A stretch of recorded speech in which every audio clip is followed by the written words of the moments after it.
نبی کریم صلی اللہ علیہ وآلہ وسلم کسی جنازے میں تھے اور قبر کی تیاری میں بھی دیر تھی، تو جیسے سب انتظار میں بیٹھ جاتے ہیں تو نبی پاک صلی اللہ علیہ وسلم نیچے بیٹھ گئے.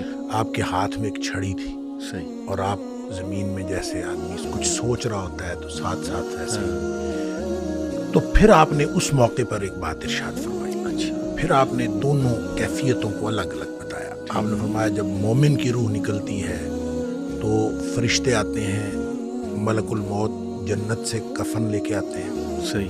اور وہ جیسے میں نے پہلے بھی عرض کیا کہ وہ آ کے فرشتے سارے اپنی اپنی ڈیوٹیاں لگ جاتی ہیں اور پھر وہ اس کے کان میں آ کے کہتا ہے ایتھا النفس الطیبہ، اے پاکیزہ روح صحیح. نکلو، صحیح. اخرجی الی مغفرۃ من اللہ ورضوان، سبحان اللہ کی مغفرت اور اللہ کی خوشنودی کی طرف نکلو. تو پھر وہ تو فوراً نکلتی ہے نا، مطلب اس وہ کا تو مطلب خوش ہوتی ہے. وہ تو خوش ہوتی ہے، وہ تو نکلنے کے لیے پھر دیر ہی نہیں لگتی. صحیح. اور وہ جیسے پانی کی مشک بھری ہوئی ہے تو بند کھول دیا جائے، صحیح. تخرج تسیل کما تخرج القطرۃ من فی السقا، صحیح. وہ نکل جاتی. ٹھیک. تو دوسرا جو ہے جب وہ مومن کے علاوہ کافر اور منافق کی موت کے لیے جب فرشتے آتے ہیں تو نبی کریم صلی اللہ علیہ وسلم نے فرمایا وہ جہنم سے بدبودار کفن لے کے آتے ہیں.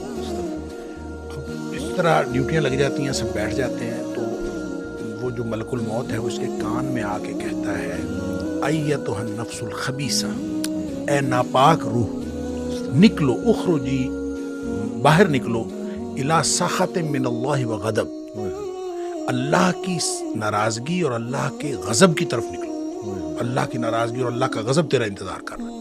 آپ اندازہ کریں جس کو یہ کہا جائے اور ادھر دنیا میں پڑے ہوئے اس کو یہ خبر مل جائے کہ اللہ کی ناراضگی اور اللہ کا غصہ میرا انتظار کر رہا ہے تو وہ کیوں نکلے گی؟ جی ہاں. جی ہاں. پھر نبی پاک صلی اللہ علیہ وسلم فتفرق فی جسدہ، وہ پھر جسم کے اندر چھپتی پھرتی ہے، کبھی ادھر جاتی کبھی ادھر. اس کا مطلب ہے ایک اینٹی ہے نا، بالکل روح ایک چیز ہے، اس کی بھی ایک پوری سمجھ ہے. ہاں جی، وہ بھاگتی پھرتی ہے. فتفرق فی جسدہ، جسم کے اندر بھاگتی پھرتی ہے، باہر نہیں نکلتی. تو پھر فرشتے جو ہیں وہ فینزعہ، وہ پھر اس کو کھینچ کر نکالتے ہیں. اللہ اکبر. اور پھر اس کی جو نبی پاک صلی اللہ علیہ وسلم نے مثال بیان فرمائی، کما ینزع السفود من الصوف المبلول، جس طرح سے گیلی اون ہو اور اس کے اندر گرم سلائی لوہے کی رکھ دی جائے اور پھر اس کو کھینچا جائے ایک طرف، ظاہر روئی وہ اون جو چمٹ جائے گی. جی جی. تو اس کو ایک طرف سے کھینچیں گے تو وہ تو تار تار ہو جائے گی.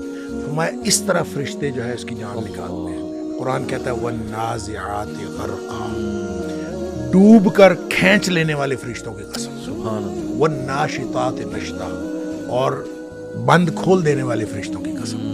یعنی بالکل ایسے جیسے بند کھل جاتا ہے، یہ مومن کی موت ہے، اور پھر اس کو اندر سے کھینچ کر نکالتے ہیں، یہ کافر اور منافق کی موت ہے. پھر آگے بھی تفصیل نبی کریم صلی اللہ علیہ وسلم